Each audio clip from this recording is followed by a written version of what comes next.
Hey, what's up, YouTube? What's up, Raider Nation?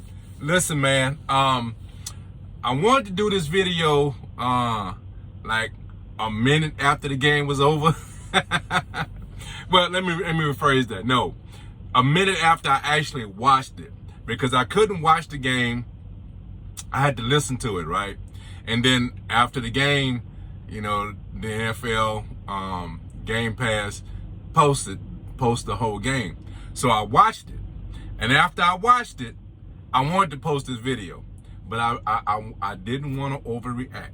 Okay, I really wanted to understand, right, what really happened. So I wanted to absorb this, right? Not absorb the victory. I wanted to absorb what I was seeing and understand whether or not it was really legitimate.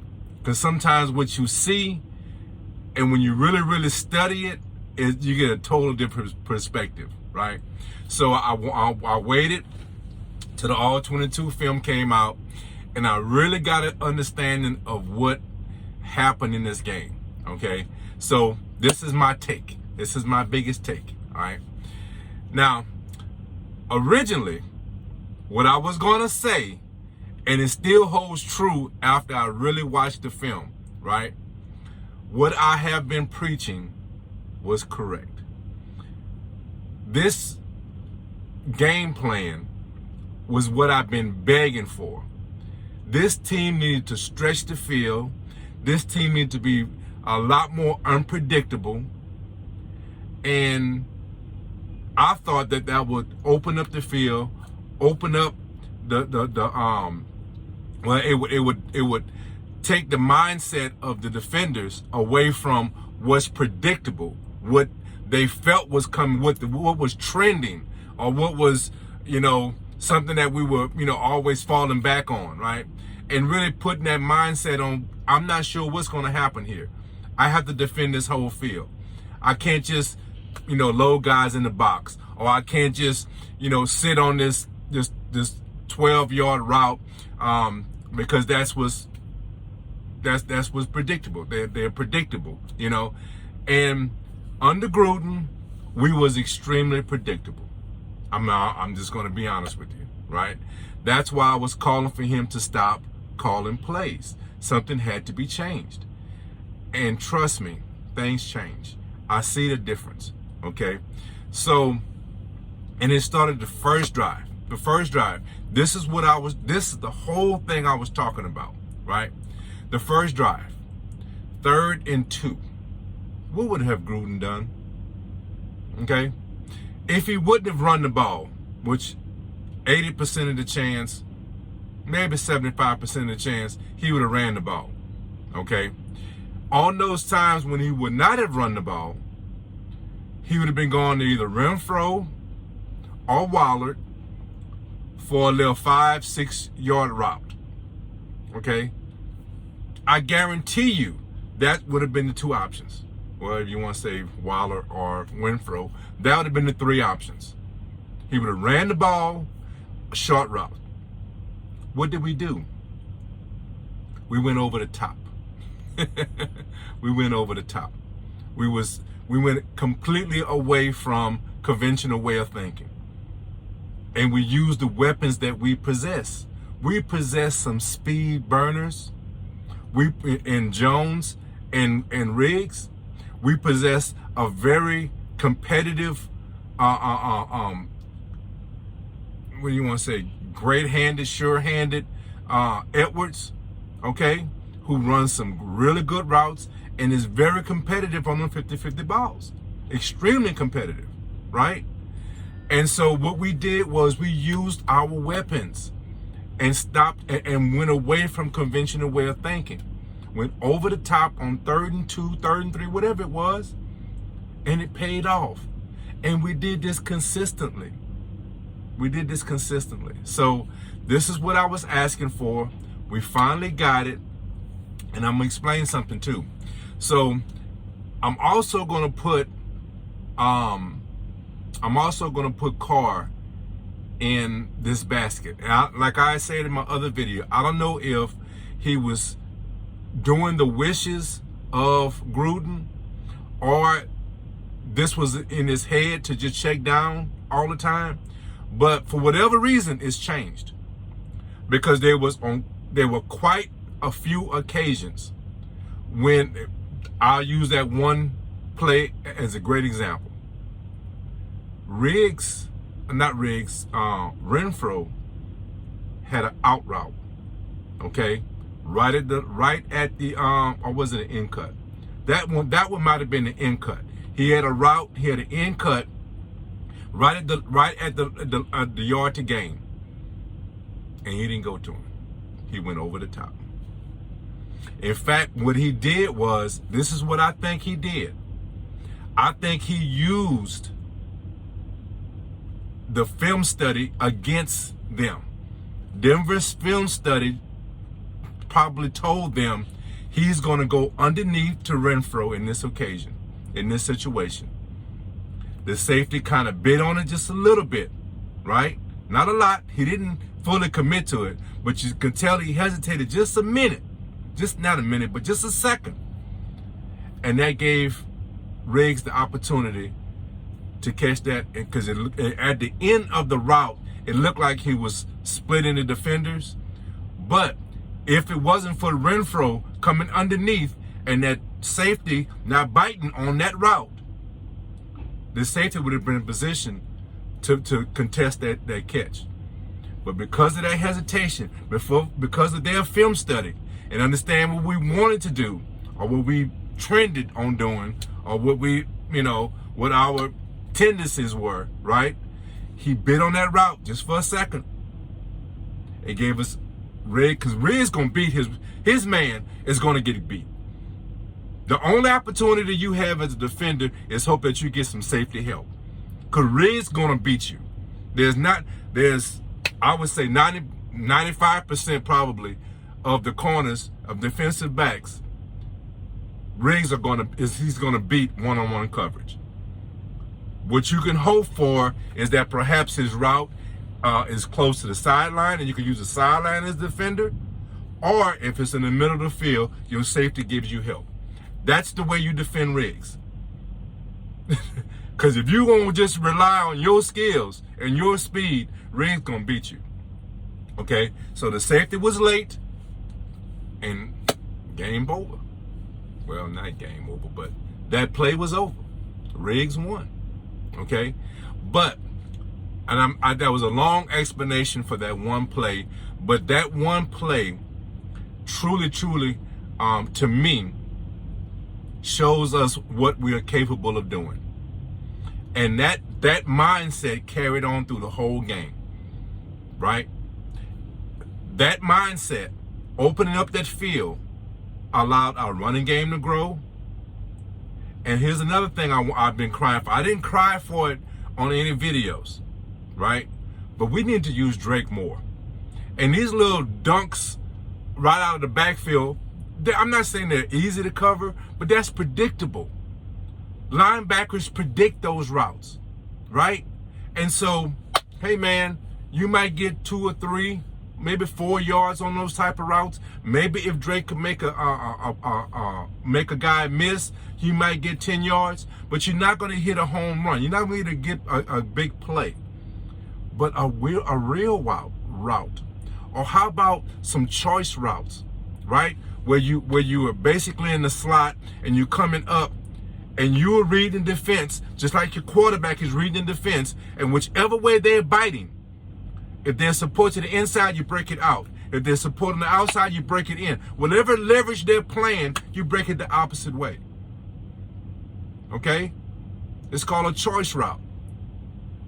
When's the last time they ran that? Like forever? They've never run it?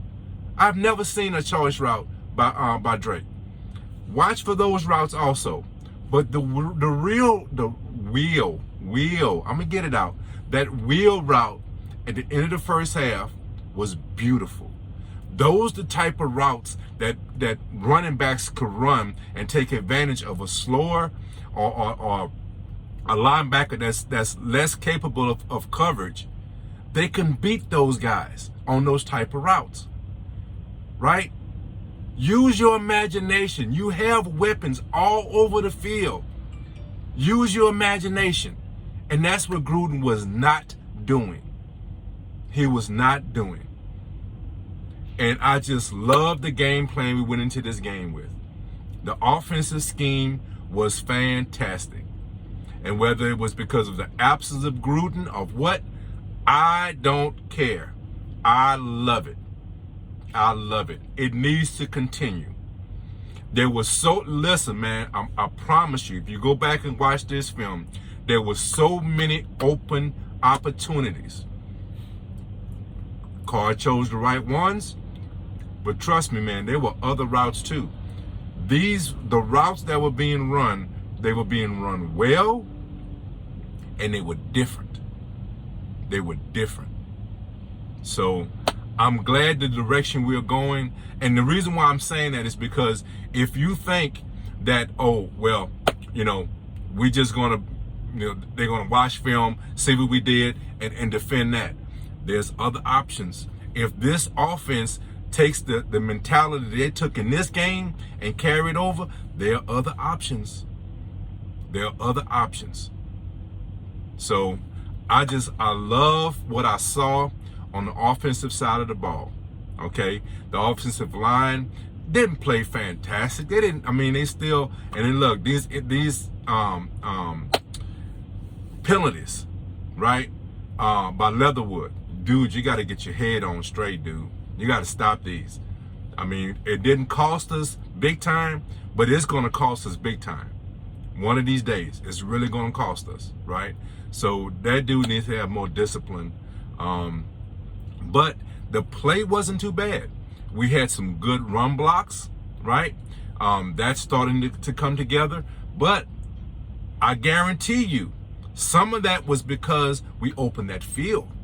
I promise you, that's some of the reason why our running game was able to be a little more successful today.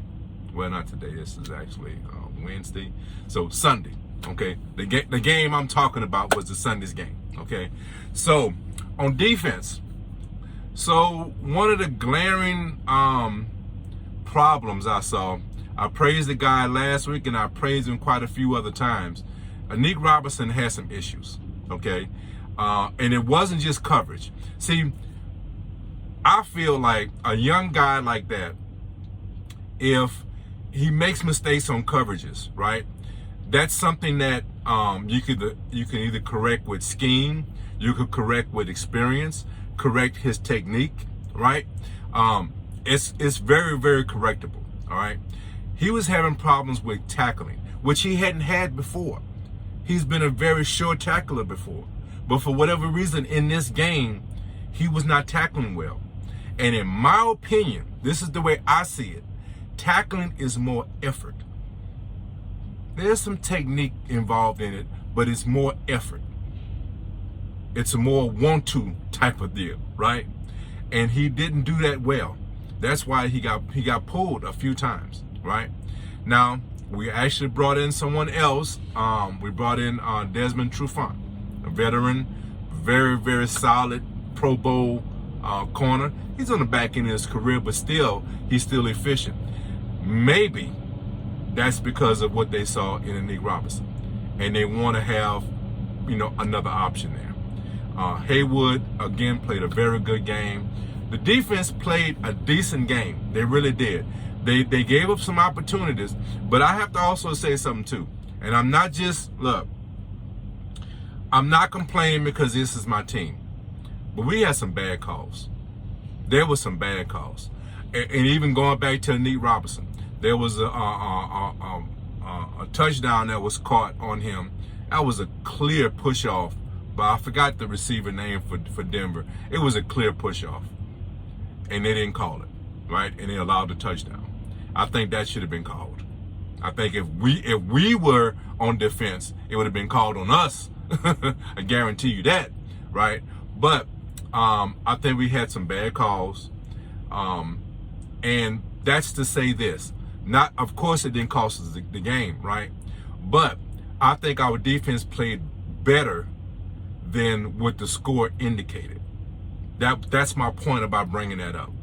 I like what our defense is doing. The pressure they was able to create was tremendous. That's something that I really felt good about. When we win that line of scrimmage, it's going to be tough. It's going to be tough for guys to move the ball on us, right? And if we are getting better in our back end, which I see signs, we're actually getting better, right? I am so impressed with the way this team is coming together. It's one game. We have to continue this. This is one game, and I'm not overreacting, and I'm being honest. We have to continue this intensity. We have to continue this type of game planning, this scheming, right? Not be so predictable. Be aggressive on defense. And when we see mistakes, correct them. If that means bringing other people in, so be it. Okay? But I feel really good about what we did this week. And I feel, now look, I'll go into the preview on another video, because I say I want to make these videos a little bit shorter, but I like how things are setting up schedule wise also. So the mistakes that we have had, they are correctable, and we have opportunities to correct them with these next few games. On offense, we have to stick to this mentality, because this is the winning formula on offense. Spreading this field, not being predictable, being aggressive, and utilizing all of our weapons, and not just be stuck on maybe two guys. Okay? As great as they are, as good of a player as they are, we cannot be predictable. And that's what we have been. This week, this Sunday, that's the game plan we need going forward. So I really like what we did, man. I feel so good. Not just watching the game on Sunday, but when I broke down the film, I saw so many positive things that I feel that this is sustainable. It's not a one-off situation. This type of play is sustainable for our team. So that's what really makes me feel good. I was on a high Sunday because we got that win. We got a no-brainer, you know what I'm saying? We put it on them damn donkeys like we're supposed to, right? Yeah, donkeys. I said donkeys, right? We put it on them donkeys like we're supposed to, and I was on a high. What makes me really feel good is after I broke down the film. I didn't break it down. After I watched the breakdown of the film and saw what we were trying to do. Let me get it out. I can't get it out. Anyway, technically what we were trying to do from play to play, our game plan and our schemes, right? I love what I saw. And I think that it's something that can sustain us over the long term and actually get this team into the playoffs where we deserve to be. Okay? So listen, guys, I really hope you enjoyed this video. I hope that you come back. I'm going to do something tomorrow. I'll break down the conclusion of last week, and I'm gonna put out a couple more videos for the preview of this upcoming weeks. Okay, so listen, man, just hit subscribe to the channel, hit that notification bell. I hope I could be entertaining to you, right? Also check out some of my gun content if you're into that type of stuff. You know, I'm putting out more videos on that, and hey man, let's grow this thing. So look, man, like I always in my videos, guys, take care of each other, love each other, and guys, be blessed. RaiderKev is out. Peace. Raiders. Gotta give you one, baby, especially on a win, right? On a win.